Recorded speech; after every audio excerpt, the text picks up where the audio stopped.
안녕하십니까. 4월 30일 토요일 말씀 묵상 함께 시작하겠습니다. 주님의 사랑과 은혜가 오늘도 함께 하셔서 우리가 이제 시편을 마감하고 있는데 주님을 사랑하고 주님을 기뻐하고 주님을 예배하고자 하는 그 마음이 넘쳐 흘러서 우리가 온전히 영적으로 회복될 수 있기를 간절히 기도합니다. 오늘 본문은 시편 149편과 150편 두 편을 한꺼번에 다룹니다. 모두 다 하나님의 높으신 이름을 찬양하는 것이고 하나님께서 이 땅을 통치하시기 때문에 찬송을 받으시기에 마땅하다는 노래를 하고 있는데요. 이 본문 통해서 우리가 주님 앞에 온전한 예배자로서의 마음을 회복할 수 있기를 바랍니다. 그럼 함께 말씀을 보겠습니다. 제 149편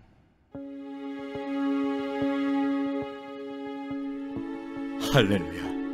새 노래로 여호와께 노래하며 성도의 모임 가운데에서 찬양할지어다. 이스라엘은 자기를 지으신 이로 말미암아 즐거워하며 시온의 주민은 그들의 왕으로 말미암아 즐거워할지어다. 춤추며 그의 이름을 찬양하며 소고와 수금으로 그를 찬양할지어다. 여호와께서는 자기 백성을 기뻐하시며 겸손한 자를 구원으로 아름답게 하심이로다. 성도들은 영광 중에 즐거워하며 그들의 침상에서 기쁨으로 노래할지어다. 그들의 입에는 하나님에 대한 찬양이 있고 그들의 손에는 두 날 가진 칼이 있도다. 이것으로 문 나라에 보수하며 민족들을 벌하며 그들의 왕들은 사슬로 그들의 귀인은 철고랑으로 결박하고 기록한 판결대로 그들에게 시행할지로다. 이런 영광은 그의 모든 성도에게 있도다. 할렐루야.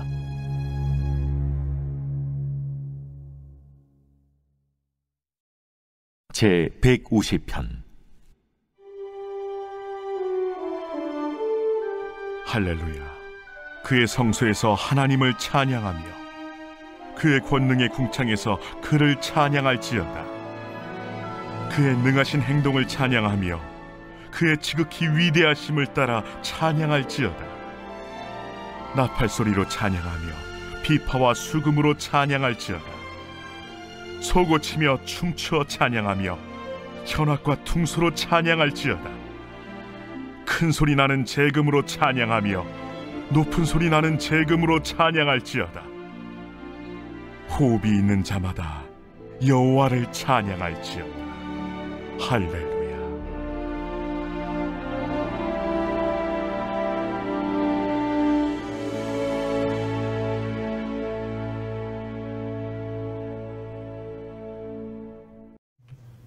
네, 오늘은 시편 149편과 150편을 한꺼번에 읽었습니다.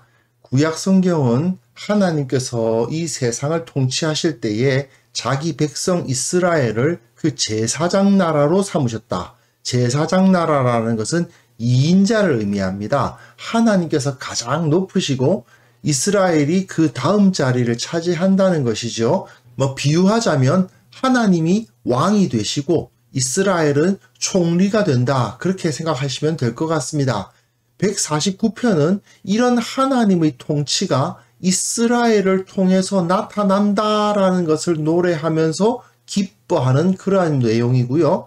150편은 그냥 전적으로 찬양하라 찬양하라 하는 그 외침으로 끝나요. 시편 전체를 마감하면서 모든 천지 만물이 하나의 오케스트라처럼 하나님을 찬양하는 그런 그림을 그리고 있다. 그렇게 생각하시면 되겠습니다. 149편의 시작은 새 노래로 여호와께 노래하라고 되어 있습니다. 이것은 시편 96편 그리고 시편 98편에서도 똑같은 표현이 나와 있습니다. 왜 새 노래로 여호와께 노래해야 되는가 하는 그 이유는 해석이 좀 어렵습니다. 하지만 시편 96편도 그렇고 시편 98편도 그렇고 모두 다 하나님의 왕되심, 하나님의 통치 이런 것을 노래하는 본문이거든요. 그런 것을 생각해 본다면 통일되어서 이것은 이런 뜻이야 라고 말하기는 좀 쉽지 않지만 모두 다 하나님의 왕권과 관련되어 있다. 하나님이 왕이 되시고 또한 이스라엘을 그 왕의 총리, 가장 높은 자로 삼으시는 것을 노래하기 위해서 이런 새 노래로 여호와께 노래하라는 메시지가 던져지지 않는가, 그렇게 생각할 수 있습니다. 새로운 시대가 열렸다, 이런 의미라고 보기도 하고요. 또는 우리가 매너리즘에 빠져서 늘 하던 대로 예배를 드리는 것이 아니라 새로운 마음으로 하나님께 노래하라는 의미라고 볼 수도 있고요.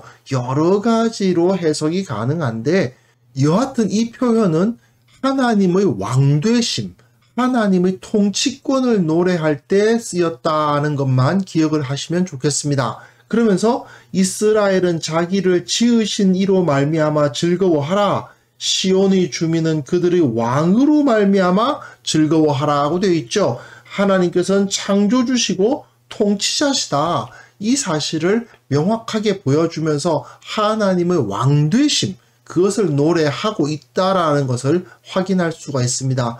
그런데 그 찬양의 모습을 보면 춤추며 그의 이름을 찬양하며 소고와 수금으로 그를 찬양할지어다, 굉장히 흥겹죠. 굉장히 큰 잔치가 벌어졌다라는 것을 알 수 있습니다. 이것은 하나님께서 우리를 통치하신다는 것 자체가 우리들에게 큰 기쁨이 된다라는 것을 보여주는 장치라고 생각하시면 됩니다.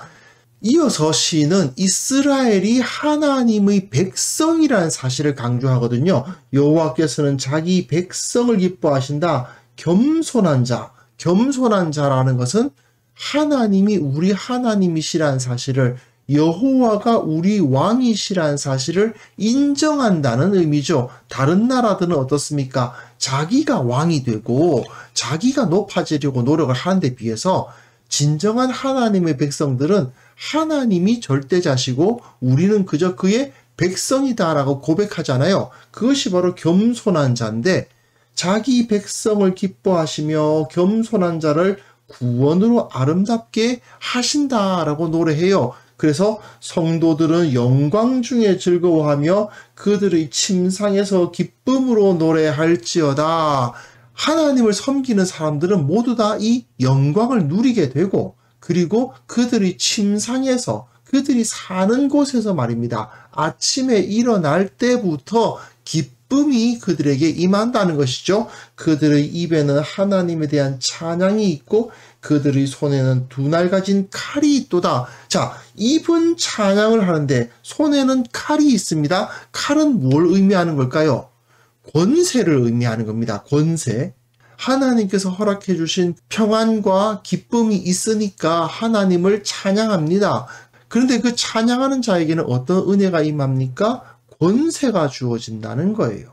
칼이 주어집니다.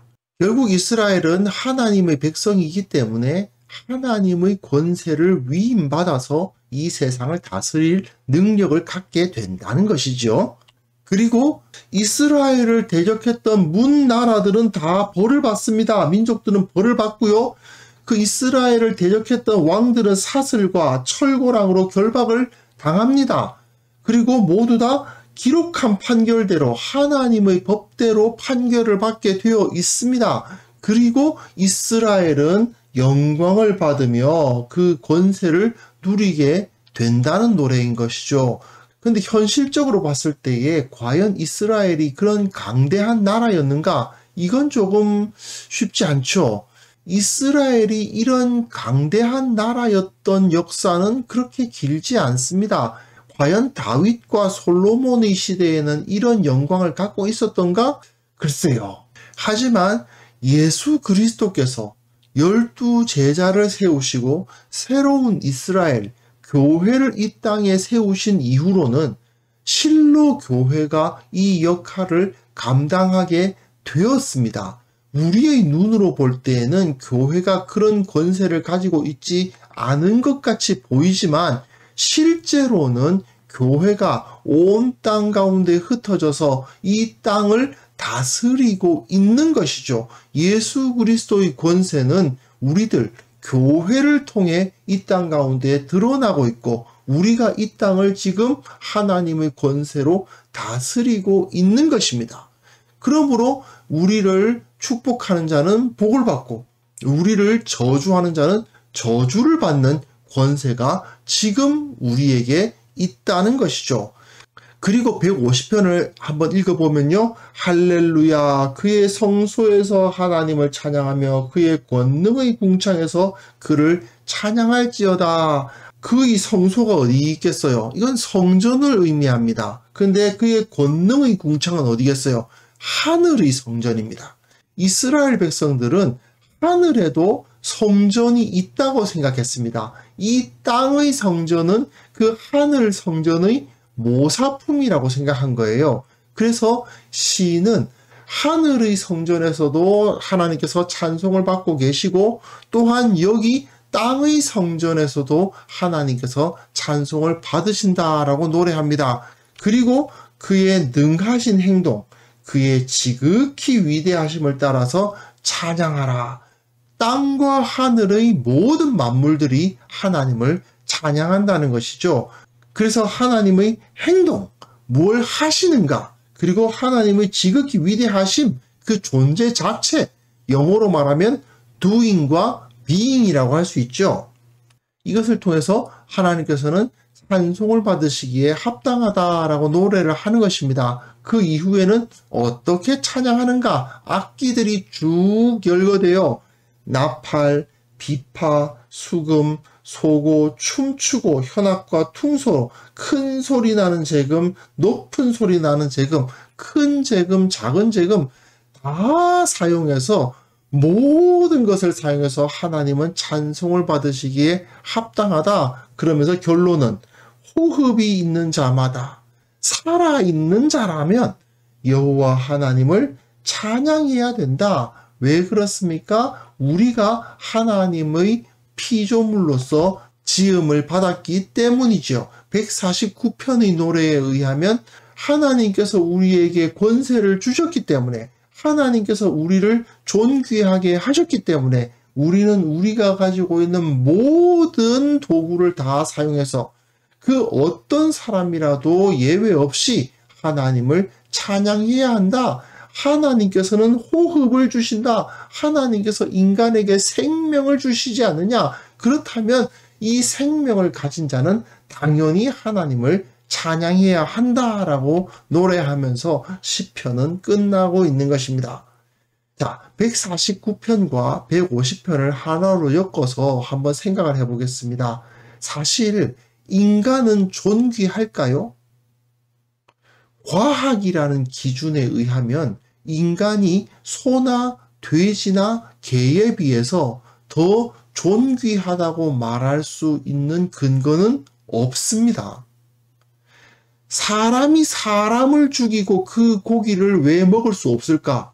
사람이 소나 돼지를 죽이고 그 고기를 먹는 것은 가능한데 왜 사람을 죽이고 그 고기를 먹을 수는 없느냐?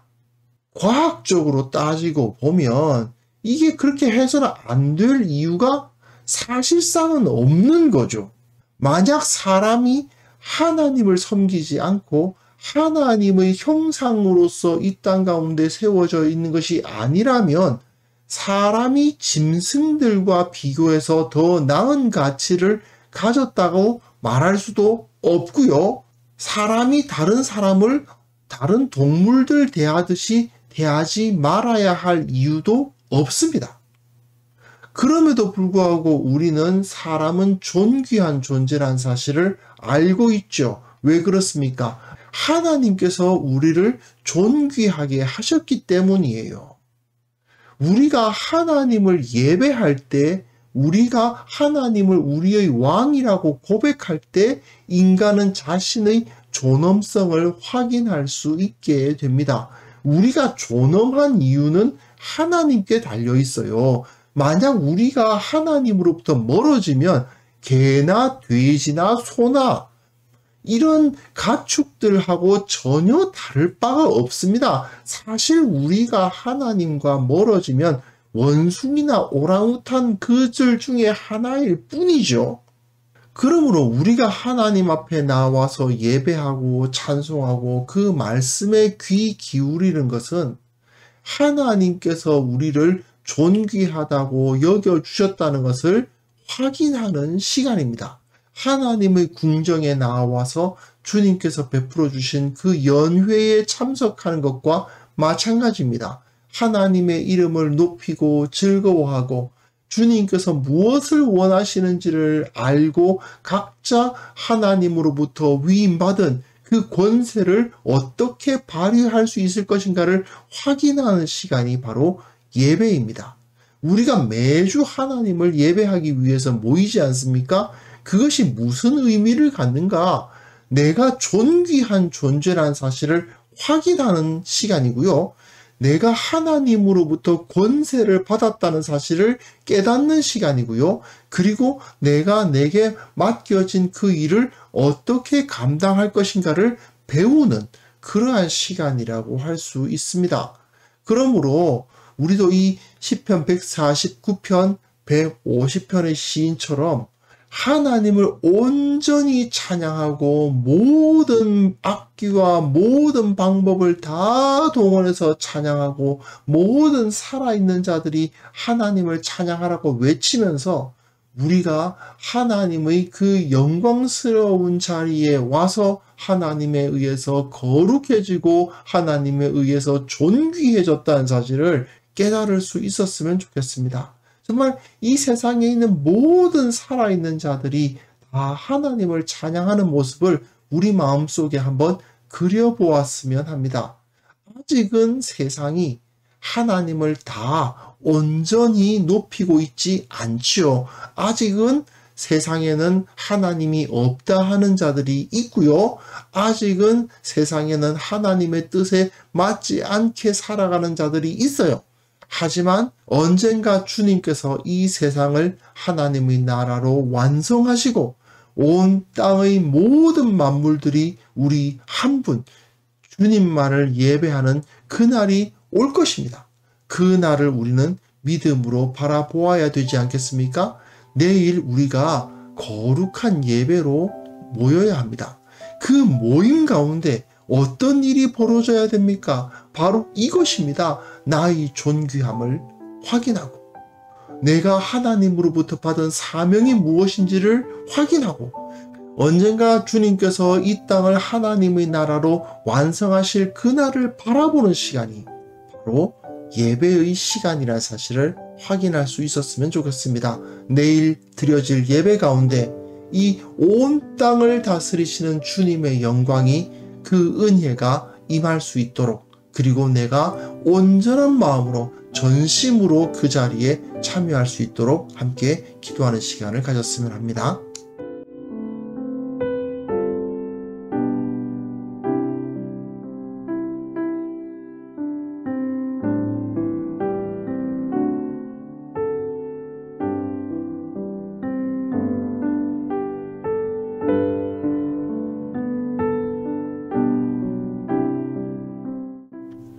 하나님 아버지, 인간의 가치가 주님을 섬김으로 인해서 존재할 수 있다는 사실을 깨닫게 하옵소서. 주님을 알고 섬기는 것이야말로 나의 가장 소중한 가치라는 사실을 깨닫게 하시고 주님 앞에 온전한 예배를 드리는 자로서 거듭나게 하여 주시기를 원합니다. 주님, 내일 예배를 준비합니다. 그 예배 가운데 은혜를 물붓듯이 부어주시고 하나님의 백성으로서의 정체성을 확립할 수 있는 그런 시간이 될 수 있도록 주님께서 우리 가운데 임재하여 주시옵소서. 주님, 이 땅 가운데 모든 교회가 하나님을 예배할 때에 주님의 성령께서 그 각 교회에게 임하여 주셔서 그 영광을 받아주시고 그 영광을 나타내 주시고 하나님의 살아계심을 드러내어 주시고 언젠가 이 땅을 하나님의 나라로 완성하실 그 영광을 우리가 맛볼 수 있도록 도와주옵소서. 아버지, 오늘 하루 정말 그 예배를 준비하는 하루로서 살아갈 수 있도록 도와주시고 주님 앞에 기쁨의 찬송이 넘치는 하루가 되게 하여 주시고 무엇보다도 주님께서 우리와 동행하여 주셔서 주님의 영광, 주님의 사랑, 주님의 기쁨 체험하는 그런 하루가 될 수 있게 도와주옵소서. 예수님의 이름으로 기도합니다. 아멘.